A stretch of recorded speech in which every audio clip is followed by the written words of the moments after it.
वचन के ऊपर अपने ध्यान को केंद्रित करेंगे। मैं बहुत बार आप लोगों को बता चुका हूं कि कई बार अगर हमारे जीवन में कुछ परिस्थितियां चेंज नहीं हो रही, कुछ हालात नहीं बदल रहे, कुछ बीमारियां नहीं जा रही अगर, तो इसका मतलब परमेश्वर क्या चाह रहा है आपसे कि आप उसकी सेवा करना शुरू कर दें। हालेलुया। क्या करना शुरू कर दें? सेवा में। डायरी निकाल के देंगे। जब हम उसके कामों को करेंगे, परमेश्वर हमारे कामों को करना शुरू कर दे। अभी मैंने एक वीडियो डाली थी 2-3 दिन पहले, शायद डाली, किसी पास्टर की ये वीडियो ग्रुप में देखी होगी। जो लोग ग्रुप में जुड़े हुए हैं उन्होंने वीडियो देखी। एक पास्टर बोल रहा है कि बड़ी चर्चें बढ़ती जा रही हैं, छोटी क्यों नहीं बढ़ रही? किसने सुना है उसको? आपने सुना है और किसी ने? आपने भी सुना है, आपने भी सुना। बड़ी चर्चें बढ़ती जा रही हैं, छोटी क्यों नहीं बढ़ रही? क्या कारण? उसमें क्या कारण बताया वो पास्टर ने?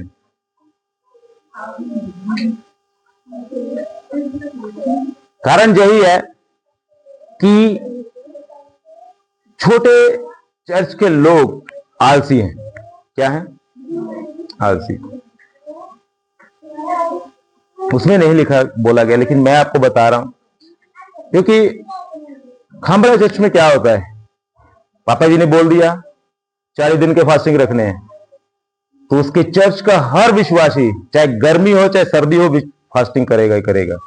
करता है कि नहीं करता?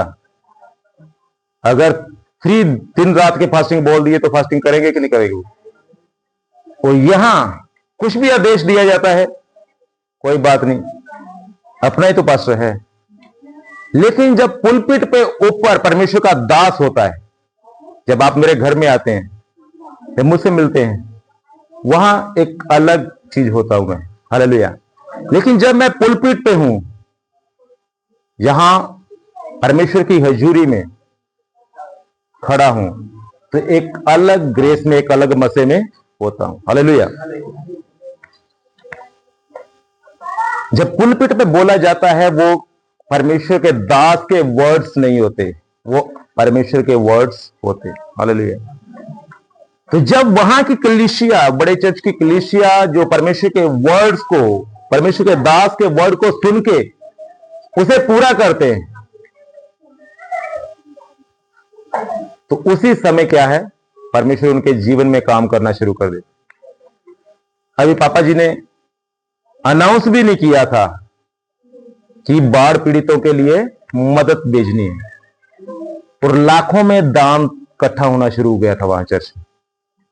घोषणा होने से पहले पता था कि हमारे पापा जी, पास्टर जी पीछे नहीं रहेंगे बाढ़ पीड़ितों की मदद करने के लिए। जो विदेश में रहते, वहां से इंडिया की कलीसिया ने भी दान ढेरों लगा रहे, वो कहीं मंगवा नहीं रहे। वहां बड़े बड़े लोग भी आ रहे हैं, छोटे लोग भी आ रहे हैं, बड़े लोग भी चर्च में, ट्रकों के ट्रक माल सप्लाई वहां पे आ रहा है कि पापा जी मदद के लिए जा रहे हैं। हालेलुया। और जहां कुछ घोषणाएं दी जाती है, बोला जाता है कि आप सुसमाचार बांटो, किसी के कान के ऊपर जू भी नहीं सरकती। हालेलुया। कोई बात नहीं, इस बात की चिंता नहीं लेते। वहां पर डेली लोग बसें भर भर के सुसमाचार बांटने जाते। कोई रह के आया, देखा किसी ने उसको वहां चर्च में जाके, कि सुसमाचार की टीमें डेली वहां निकल रही हैं। हम गए, हम रहे वहां, हमें पता है वहां से टीमें निकलती हैं। हालेलुया। जब आप ऑटो में भी जा रहे, लोग चौराहों पर खड़े हुए पर्चे बांटते हुए दिखाई देंगे खामरा चर्च के। यहां ब्रांच के लोग यहां तक बांटने आ जाते हैं। रतिया में ब्रांच है, यहां तक पर्चे बांटने आते हैं। हालेलुया। और छोटी चर्चें इसीलिए बड़ी नहीं हो पाती, क्योंकि पास्टर के वर्ड की वो फॉलो नहीं करती, उसकी अवहेलना कर देते हैं, उल्लंघना कर देते हैं। कोई बात नहीं, चल रहा है। हालेलुया। जब तक आप लोग सीरियस नहीं होंगे, तो परमेश्वर आपके लिए कैसे सीरियस होगा? क्या दानियल को पता नहीं था कि मेरे मरने के विषय में प्लान किया जा रहा है। क्या पता नहीं था दानियल को?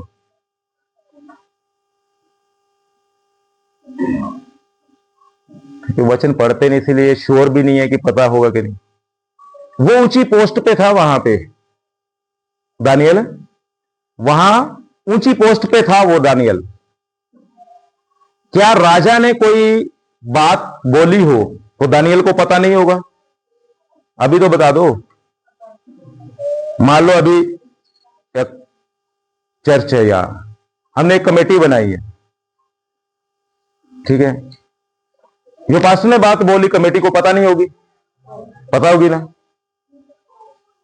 तो दानियल भी उस कमेटी के अंदर था, उसे पता था कि ये सारा षड्यंत्र मेरे खिलाफ रचा जा रहा है। हालेलुया। फिर भी उसने प्रार्थना करना नहीं छोड़ा, कि छोड़ दिया? उसको पता था कि मेरे मारने की, मुझे हटाने की, रास्ते साफ करने की प्लानिंग हो रही है। फिर भी वो उस प्रार्थना में बना रहा। अगर इस बात को वो छोड़ के, सोच के छोड़ देता, चलो कुछ दिनों की बात है, कुछ दिनों में बात ठंडी हो जाएगी, मैं फिर से प्रार्थना करना शुरू कर दूंगा। अगर वो ये बात सोचकर प्रार्थना करना छोड़ देता, तो क्या उस देश में वो और भी ऊंचे पद पे जाता, और भी राजा की नजर में वो सम्मानित होता, और भी लोगों की नजर में वो प्रतिष्ठा ना पाता। हालेलुया।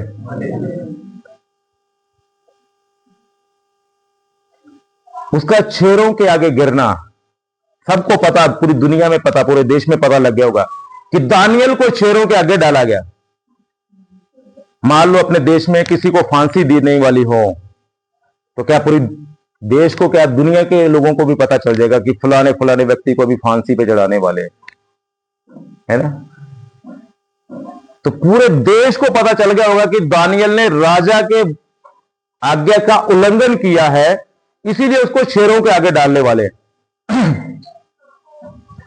तो इसलिए फिर भी नहीं वो डरा घबराया, लेकिन वो प्रार्थना करा। उसका शेरों के आगे डालना और शेरों के मुंह से बचना, तो जिन लोगों ने सुना होगा कि दानियल को शेरों के आगे डाला गया, तो जब उन्हें पता चला होगा कि भूखे शेरों ने दानियल को खाया नहीं, तो क्यों ने उन्होंने लोगों की प्रतिष्ठा पाई होगी दानियल ने? क्यों ना उसके परमेश्वर का भी धन्यवाद किया होगा दानियल का? हालेलुया। समझ में आई बात है कि जिन लोगों को पता लग गया कि दानियल अभी शेरों के आगे गिराया गया, पर शेरों ने उसे मुंह भी नहीं लगाया, पर जो उसके खिलाफ षड्यंत्र बनाने वाले थे, जब वो गिराए गए, उसके परिवार समेत, घराने समेत गिराए गए, कह रहे कि शेरों ने उसकी हड्डियों को भी नीचे गिरने नहीं दिया, झपट्टा मार के ही ऊपर से ही खा गए उसको। हालेलुया। तो जब हम प्रभु के वचन को पूरा करते हैं, उसकी आज्ञा में बने रहते हैं, किसी का डर नहीं मानते। अभी क्या है, राजस्थान में कितना विरोध हो रहा है पास्टरों का, हो रहा है कि नहीं? पास्टरों को मारा जा रहा है, पीटा जा रहा है, उनकी संपत्तियां हड़प ली जा रही है छत्तीसगढ़ में। आप यूट्यूब देखते हैं, सब खरे देखते हैं यूट्यूब। ऐसी खबरें कभी नहीं देखी आपने कि पास्टरों को पीटा गया, फलानी चर्च तोड़ दी गई? कैसे आएगी सामने? क्योंकि प्रभु की बातें अगर आप देखो, दूसरी रील्स देख रहे हैं, तो वो कैसे खबरें आएंगी? क्योंकि जो आप देखते हैं वही मेन आगे आपके आता जाएगा। हालेलुया। जब आप प्रभु के बारे में देखेंगे, तो वो प्रभु की बातें ही आपके फोन में आना शुरू हो जाएंगी। जो आप देख रहे हैं वही आगे आना शुरू हो जाएगा। हालेलुया। तो पास्टरों को सताया जा रहा है, दुखी किया जा रहा है। तो पास्टर क्यों दुखी हो रहे हैं, क्यों परेशान हो रहे हैं? मान लो आज मैं जहां पर गर्मी में खड़ा हूं, मैं आप लोगों को सिखा रहा हूं,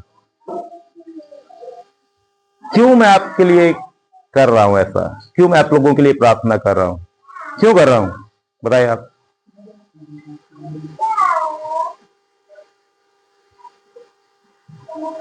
पास्टर आप लोगों का बोझ उठाते हैं, पता है?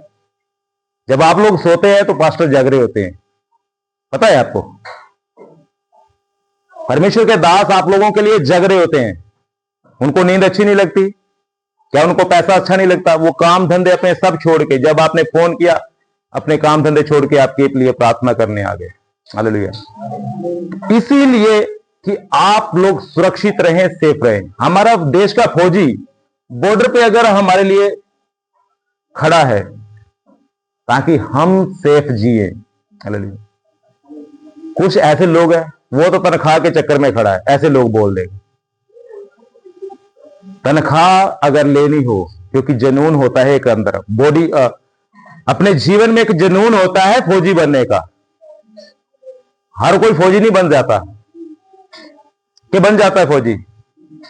ये जो जवान है उनको पता होता है। मैं भी फौजी बनना चाहता था, हालेलुया। मेरे अंदर एक जुनून था कि मैं देश की सेवा करूं, है ना? पर परमेश्वर की बुलाहट सेवकाई के लिए थी। मैं तैयारी कर रहा था फौज में जाने के लिए, लेकिन किसी परमेश्वर के दास ने मुझे आके पढ़ाया, सिखाया कि परमेश्वर के दास जाजक ही होने चाहिए। परमेश्वर के दास के बेटे जो हैं वो जाजक ही होने चाहिए। हालेलुया। तो इसीलिए मैंने सेवा में आ गया। हालेलुया। तो आज जो हम परमेश्वर का वचन हम सीखने वाले, यहां से एक एक वर्ड जो आप लेके जाएंगे उसे अपने जीवनों में अप्लाई करना शुरू करें। अगर आपकी अभी तक परिस्थितियां चेंज नहीं है, अगर आपको लग रहा है कि मेरी प्रार्थनाएं सुनी नहीं जा रही, तो जब तक आप परमेश्वर के दास की नहीं सुनेंगे तो परमेश्वर आपकी नहीं सुनेंगे। हालेलुया। परमेश्वर के दास ऐसे नहीं कि फालतू ही नहीं कुछ बोलते रहे, वो सुनना नहीं। जब पुलपिट के ऊपर आपको कुछ आदेश दिया जाता है कि प्रार्थना करो, आपको प्रार्थना करना है। आपको बोला जाए कि फास्टिंग करो, आपको फास्टिंग करना है। आपको बोल रहा जा रहा है कि वचन पढ़ो, तो आपको वचन पढ़ना है। जब आपको बोला जाता है कि जाकर सुसमाचार दो लोगों को, तो आपको सुसमाचार देना। हालेलुया। तो जब हम वचन को पूरा करेंगे, आज्ञा में बने रहेंगे, तो परमेश्वर हमारे जीवन में आशीष देगा। आदम के ऊपर आज्ञा ठहराई परमेश्वर ने कि तो इस पेड़ का फल मत खाना, तो परमेश्वर ने ऐसा पेड़ लगाया ही क्यों जो उसको मना ही करना था? क्या वो ऐसा फल था, कोई गलत फल था जो परमेश्वर ने उसको बीच में लगा दिया? बोलो। अगर आप अपने घर में प्लांट लगा रहे हैं, पेड़ पौधे लगा रहे हैं, तो जो पौधे आपको अच्छे लगते हैं, जिससे फायदा होता है, वही फल पेड़ पौधे लगाते हैं आप। कैसे ही कोई गली में मिल गया कांटेदार पहाड़ी किक्कर मिल गई, चल घर में लगा ली, लगा ले। वैसे जो पौधे आपको अच्छे हैं, आपके फायदे के हैं, वही लगाते। तो परमेश्वर ने भी हर पौधा अच्छा ही लगाया था, लेकिन सिर्फ एक आज्ञा के रूप में उसे बोला था कि तू सारे फल खाना, लेकिन इस पेड़ का फल तू ना। हालेलुया। वो फल बुरा नहीं था, लेकिन एक आज्ञा देने के लिए, उसको अधीनगी में रखने के लिए एक बात परमेश्वर ने बोली थी। हालेलुया।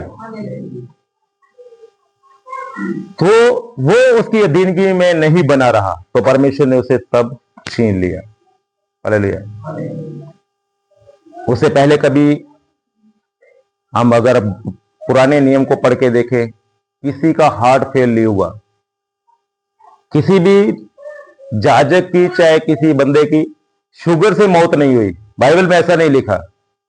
सब अपनी उम्र भोग भोग कर अपने पितरों में जा मिले, बाइबल में ऐसा लिखा। हालेलुया।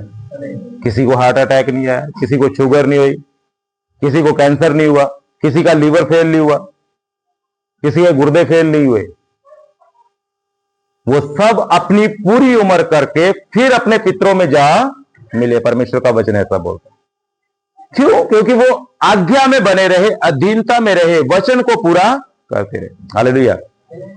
तो जब हम भी आज्ञाओं में बने रहेंगे, वचन को पूरा करेंगे, तो बीमारी हमारे जीवन का हिस्सा नहीं रहेगी, श्राप हमारे जीवन का हिस्सा नहीं रहेगा। Hallelujah, hallelujah.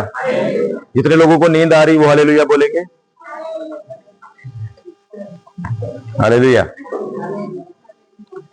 परमेश्वर का धन्यवाद करते हैं। आइए अपनी आंखों को बंद करेंगे। आज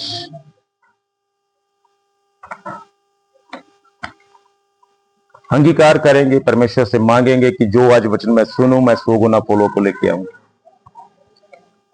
कोई भी शैतान की शक्ति तेरे इन वचनों को प्रभु जी मेरे जीवन से चुराने ना पाए। तेरा वचन मेरे शुद्ध रहने का आधार है, मेरे जीवन का आधार है। आज जितना वचन मेरे हृदय रूपी भूमि में बोया जाए, 100 गुना फलों को अलग है। आज जितना वचन मैं सुनूंगा, इसे मैं मानूंगा, इसके अनुसार मैं चलूंगा। हालेलुया, आमीन। आइए हम परमेश्वर के वचन में से जाएंगे। भजन संहिता 91 अध्याय 91।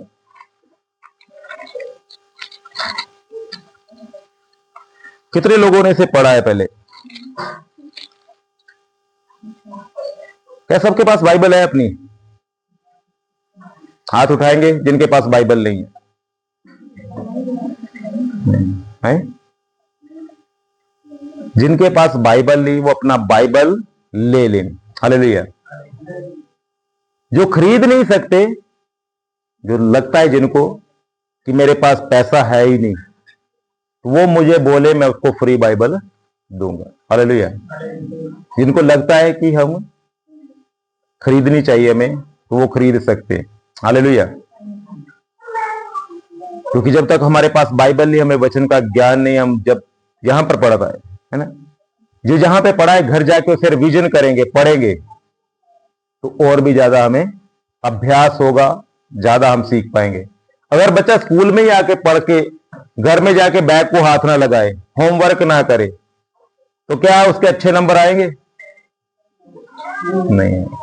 तो जो आप संडे यहां सीख के जाते हैं, उसे घर जाकर नहीं पढ़ते, रिवीजन नहीं करते, उसे मनन नहीं करते। हाँ, कहां वचन लिखा था, तो उसे नहीं पढ़ते, तो आप भी अच्छे नंबरों से फिर आगे रिजल्ट को नहीं पा सकते। हालेलुया। तो भजन संहिता 91 अध्याय हम पढ़ेंगे। जो परम प्रधान के साए हुए आंखों में बैठा रहे, वह तन शक्तिमान की छाया में ठिकाना पाएगा। मैं यहोवा को जिसे कहूंगा, वह मेरा शरण स्थान और घर है, वह मेरा परमेश्वर है, मैं उसे पर भरोसा रखूंगा। वह तुझे बेचैनियों के जाल से और महामारी से बचाएगा। वह तुझे अपने पंखों के आड़ में ले लेगा और तू उसे के पैरों के नीचे शरण पाएगा। उसकी सच्चाई तेरे लिए ढाल और धुनन ठहरेगी। तू ना रात के भय से डरेगा और ना उसे तीरों से जो दिन को उड़ाते हैं, ना उसे मारी से जो अंधेरे में फैलती है, और ना उसे महारोगों से जो दिन में उड़ाते हैं। आमीन। Hallelujah, hallelujah. यहां पर हमने परमेश्वर के वचन को पढ़ा कि जो परम प्रधान के छाए हुए स्थान में बैठा रहेगा, वह सर्वशक्तिमान की छाया में टिकाना। हालेलुया। जो उसकी छाया के नीचे छाए हुए स्थान में आएगा, हालेलुया, वो उसकी शरण में। जैसे कि आज हम प्रभु के घर में बैठे, भवन में बैठे हुए, हम क्या, हमारे ऊपर एक छत है ना। अभी धूप भी हमारे ऊपर प्रभाव नहीं डाल रही, अगर बारिश आ जाए उसका भी प्रभाव हमारे ऊपर नहीं आएगा, आंधी आ जाए तो भी उसका प्रभाव हमारे ऊपर। ऐसे ही कह रहा है कि जो परमेश्वर के छाए हुए स्थान में, जो उसके पंखों के तले उसकी शरण में आ जाएगा, वो उसकी छत्र छाया में, उसकी छाया में क्या है, ठिकाना पाएगा। हालेलुया। ये एक घोषणा की बातें हैं जो मैं आपको पढ़ा रहा हूं, है ना। एक आप अंगीकार कर सकते हैं कि मैं परम प्रभा सर्वशक्तिमान की छाया में पर प्रधान के छाए हुए स्थान में बैठा रहूंगा, मैं सर्वशक्तिमान की छाया में ठिकाना पाऊंगा। दूसरी आयत में लिखता है कि मैं यहोवा के विषय में कहूंगा, वह मेरा शरण स्थान और गढ़ है।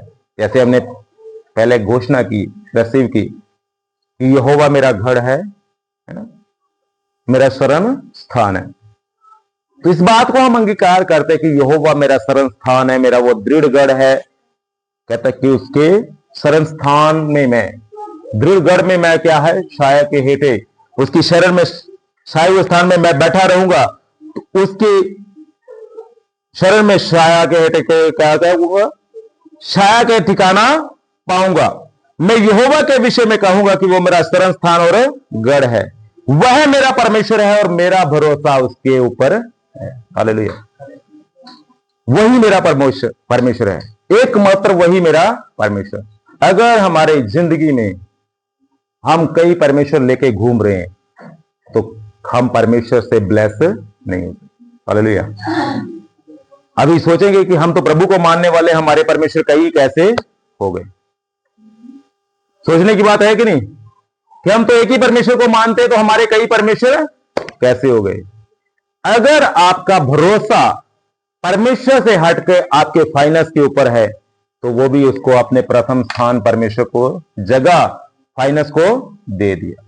अगर आपकी जिंदगी में ऐसा कोई शख्स है जिससे ज्यादा आप परमेश्वर से ज्यादा जिससे आप प्रीति करते हैं तो वो भी आपकी परमेश्वर के स्थान को छीन रहा है। हालेलुया। परमेश्वर का वचन कहता है कि जो मुझसे बढ़कर अपने माता पिता अपने बच्चों से प्रेम करता वो मेरे योग्य नहीं। हालेलुया। क्या परमेश्वर मना करता है कि अपने माता पिता से प्रेम नहीं करना, अपने बच्चों से प्रेम नहीं? कहता है कि मुझसे बढ़कर अपने आपके जीवन में प्रथम स्थान किसका होना चाहिए? परमेश्वर का। हालेलुया।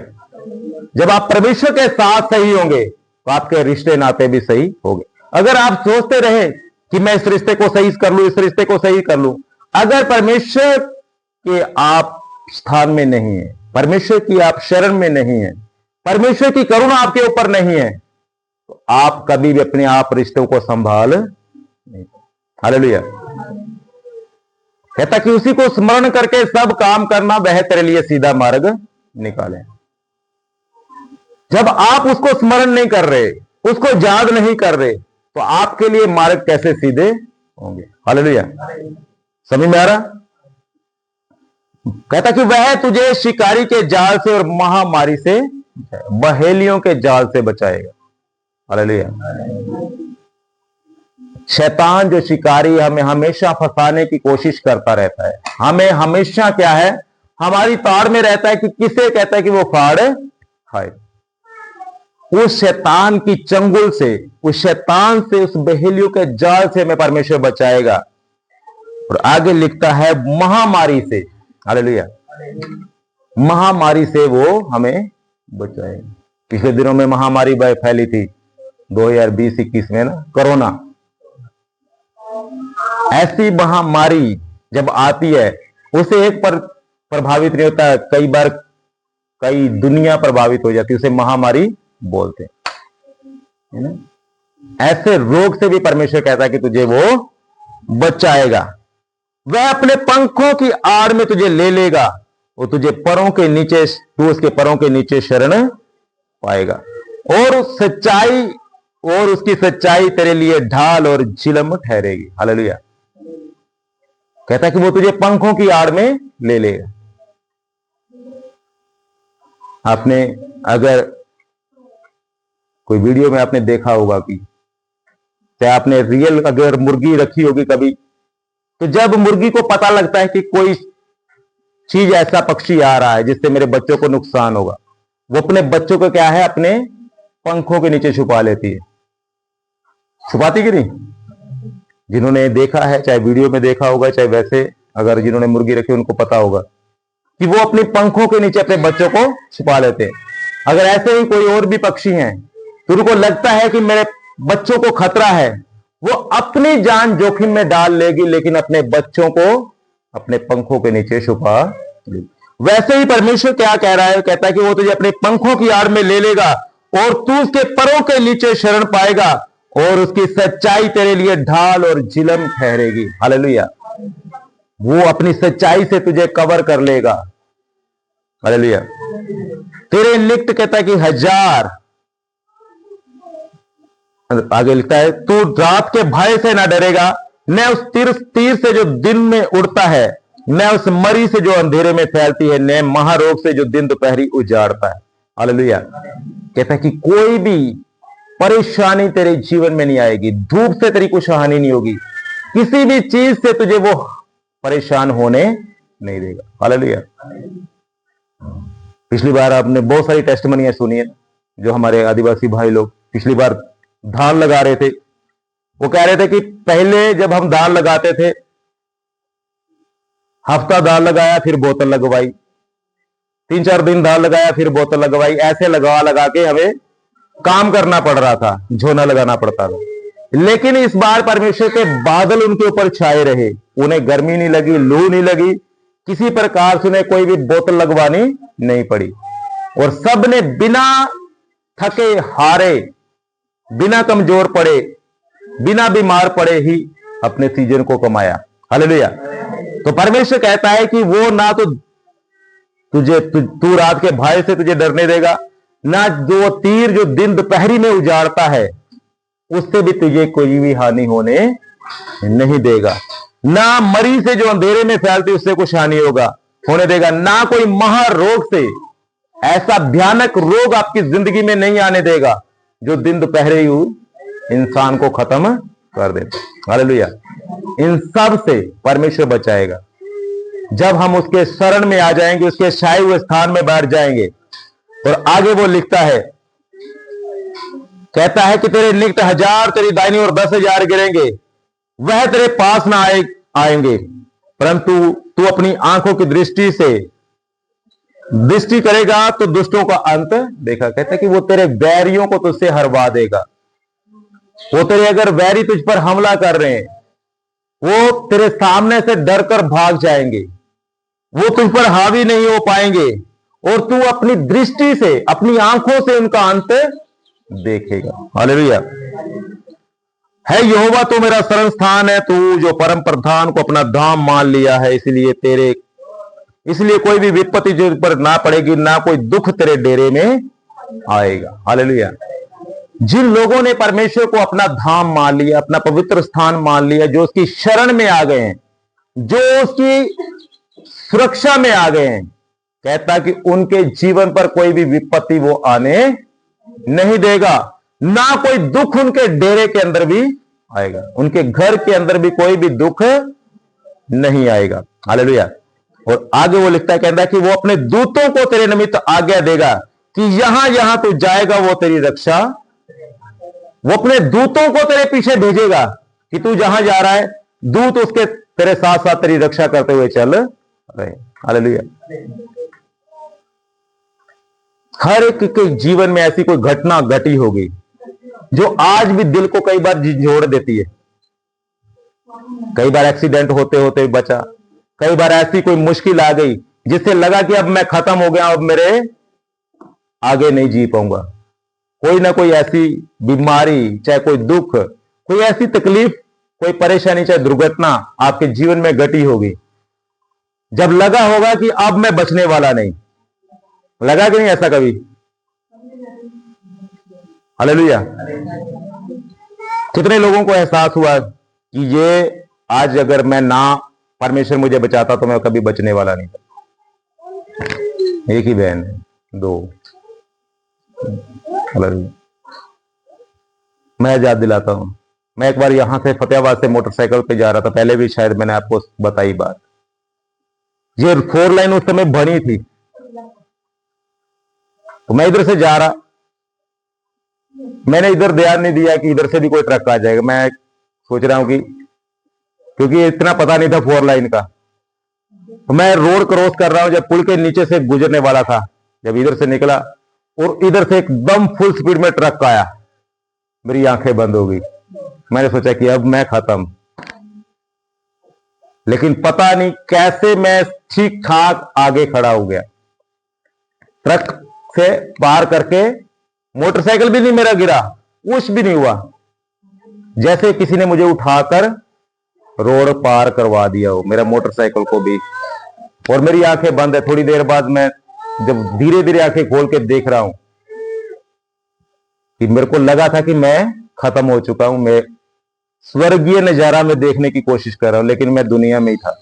लेकिन किसी ने मुझे उठा के खड़ा कर दिया। हालेलुया। कहता है कि वो तेरे अपने दूतों को आज्ञा देगा कि तेरे निमित्त वो तेरी रक्षा करेंगे। जहां जहां तू जाएगा वो तेरे दूतों को भेज देगा कि वो तेरी रक्षा करें। हालेलुया। ऐसे कई बार आपके जीवन में भी वो चीजें हुई होंगी, कोई दुर्घटना हुई होगी, चाहे कोई बीमारी आ गई, बुखार इतना बढ़ गया आप लगा कि शायद ये बुखार मेरी जान लेके ही छोड़ेगा। कई बार दर्द ऐसा हो गया होगा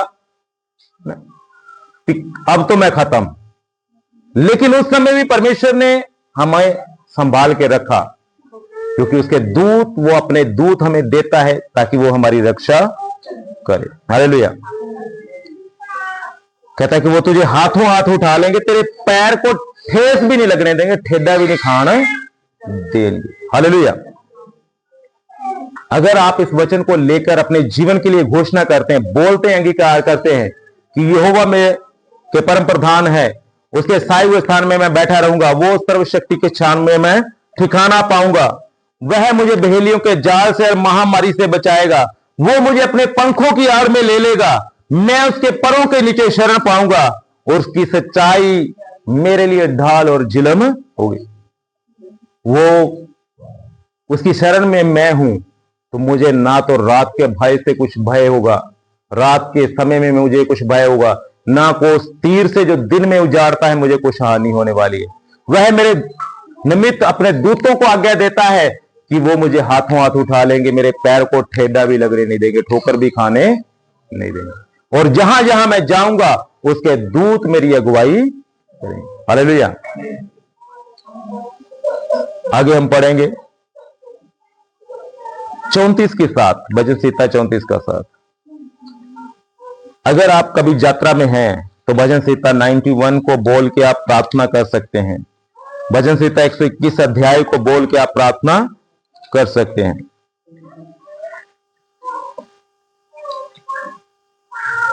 चौंतीस का साथ भी पढ़ेंगे। यहोवा के दलों के चारों ओर से दूर छावनी को बचाते हैं। हालेलुया। कहते हैं कि यहोवा के दूत उसके डरवायों के चारों ओर एक छावनी बांधे हुए उसे बचाते हैं। हालेलुया। आप पीछे हमने पढ़ा है कि वो अपने दूतों को आज्ञा देगा कि वो तेरी रक्षा करेंगे, यहां यहां तू जाएगा वो तेरे 7 साल तेरी रक्षा करते जाएंगे। और आगे यहां पर हम पढ़ रहे हैं, कहता है कि यहोवा के डरवायों के चारों ओर, जो उसका भय मानते हैं। भय मानने का मतलब क्या है, पहले भी मैं आपको सिखा चुका। अगर जिसका हम आदर करते हैं, जिसे हम प्रेम करते हैं, उसका हम भय भी मानते हैं कि कोई हमारे से ऊंच नीच ना हो जाए, कहीं हमारे रिश्ते में कोई गड़बड़ी ना हो जाए। हालेलुया। वो भय होता है।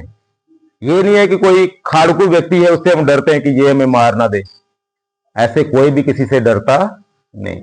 लेकिन वो भय, जो प्रेम वाला भय हम परमेश्वर के साथ करते हैं, प्रेम, उसकी आज्ञाओं में चलते हैं, उसकी भय मानते हैं, तो कहता है कि उसके चारों तरफ वो अपने दूतों की छावनी को बांध के रखता है। दूतों का पूरा पहरा, कड़ी सुरक्षा हमें दे देता है। हालेलुया। जब दूत हमारी रक्षा में खड़े हो जाएंगे तो क्या कोई परेशानी हमारे जीवन में आ सकती है, कोई दुख हमारे जीवन में आ सकता है? किसी प्रकार से कहता है भी कोई भी दुख तेरे डेरे के निकट भी नहीं आएगा। तेरे डेरे में आने की बात तो अलग रह गई, वो तेरे निकट भी नहीं आने देगा। हालेलुया।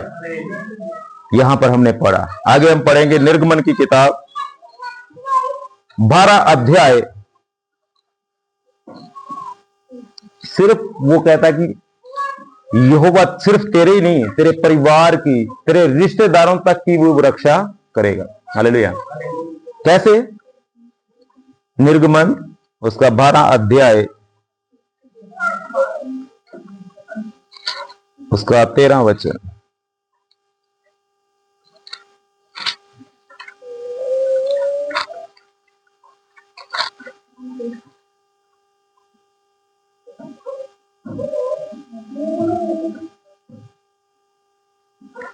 जिन घरों में तुम रहोगे उन पर वह लहू तुम्हारे लिए चिन्ह ठहरेगा, अर्थात मैं उस लहू को देखकर तुमको छोड़ जाऊंगा।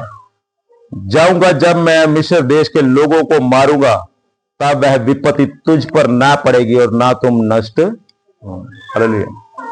प्रभु यीशु मसीह का लहू हमें सुरक्षा करता है। जब हम सोते हैं चाहे जाते हैं, उसके लहू को अपने ऊपर लगाएं, बोले कि प्रभु तेरे लहू में अपने आप को सुरक्षित करता हूं। यहां पर कहते हैं कि जब वो लहू का चिन्ह इस्राएलियों की चोखटों के ऊपर लगा होगा, मैं जब मिस्र में से गुजरूंगा, मिस्र के पहलौठे मारूंगा, तब तुम्हारी कोई भी हानि नहीं होगी, तुम्हें कोई नुकसान नहीं। हालेलुया।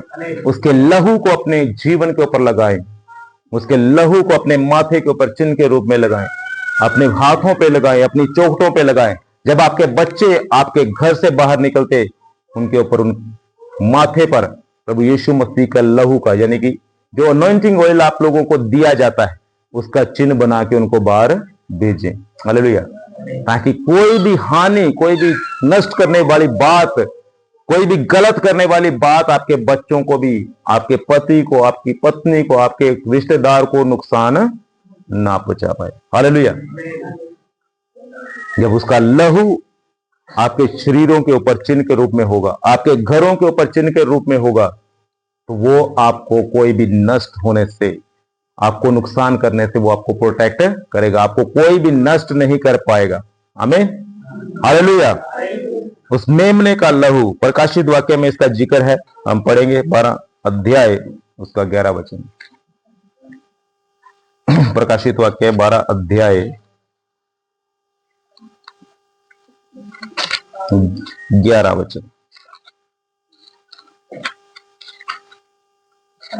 पढ़ो। मेमने का लहू के कारण और अपनी गवाही के वचन के कारण उसे पर जयवंत हुआ, और उन्होंने अपने दुरान को भूला ना जाना, यहाँ तक कि मृत्यु को भी सह लिया। हालेलुया। वो मेमने का लहू, यीशु मसीह का लहू जो हमारे लिए बहा दिया गया, कहते कि उन्होंने अपनी जिंदगी में उसे प्रिय समझा, मृत्यु को भी सह लिया, दुख को भी सह लिया, पर मेमने के लहू का इनकार नहीं किया। हालेलुया।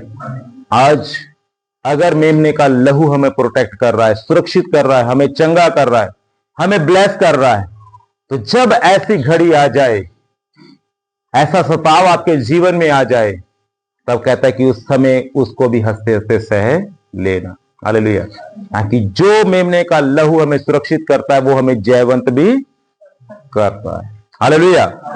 वो हमें जयवंत भी करेगा, वो मेमने के लहू को हमेशा याद करें। हालेलुया।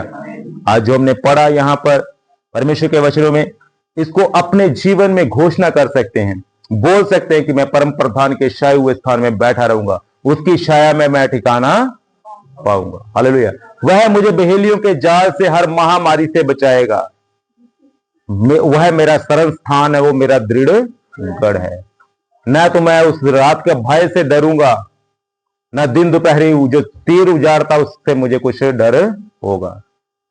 कोई भी दुख मेरे डेरे के निकट नहीं आ पाएगा, वो मुझे हर महामारी से और महारोग से बचाएगा। वो अपने दूतों को मेरे निमित्त आज्ञा देगा कि वो मुझे हाथों हाथ उठा लेंगे, मेरे पैर को ठेस भी लगने नहीं देंगे। हालेलुया।